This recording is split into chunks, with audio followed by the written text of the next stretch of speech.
Viral ang biglang pagsasara ng isang gym franchise dahil umano sa mismanagement. Ang problema, hindi pa raw nababayaran ng mga empleyado at wala ring balita kung i-refund ang mga miyembro ng gym. Or para bigyan ng mukha ang balita, Mobile Journal, JF Rivera. Maraming nabigla sa sunod-sunod na pagsasara ng isang sikat na gym franchise. Si Charisma, bagong member pa lang ng gym. Tanong niya ngayon, ano nang mangyayari sa membership niya?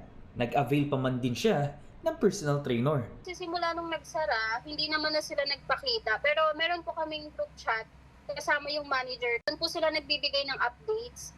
Sabi nga nila na wala rin silang alam kasi hindi rin nila alam na magsasarat din. Sila rin is walang sahod. So, hindi rin nila sure kung marirefund kami ng mga member. Ang staff naman na si Riza, 2 buwan nang hindi napapasahod. Pati ang komisyon nila, hindi rin daw naibigay. Pero heto, hindi pala yan ang unang beses na na-delay ang pasahod sa staff ng naturang gym. Mga direktor po na nagsasabi sa amin na may problema lang sa bangko, kaya delay, gano'n. Hanggang sa hindi pa rin talaga nare-receive ng mga empleyado yung mga sahod. Hanggang sa ito na, nag-shutdown na lang sila ng parang wala lang.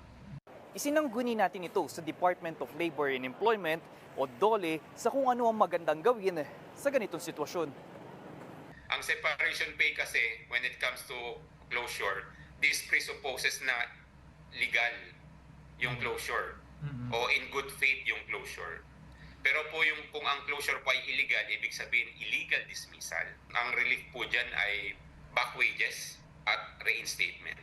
If reinstatement is no longer possible, doon po papasok yung separation pay. Pero paano naman kaya ang dapat gawin ng mga nagpa-member sa gym? Bilang abogado. Since may kontrata po sila, yung member at yung kumpanya, yung po ay isang civil contract. Kapag may violation po sa isang civil contract, enforceable po yan. Pero kailangan po nating isampa yung mga kaso sa regular na korte.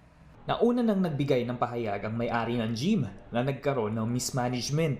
Patuloy umano nilang tinatrabaho ang danyos sa mga naperwisyo. Mobile Journal, JF Rivera po, hatid ang mukha ng balita.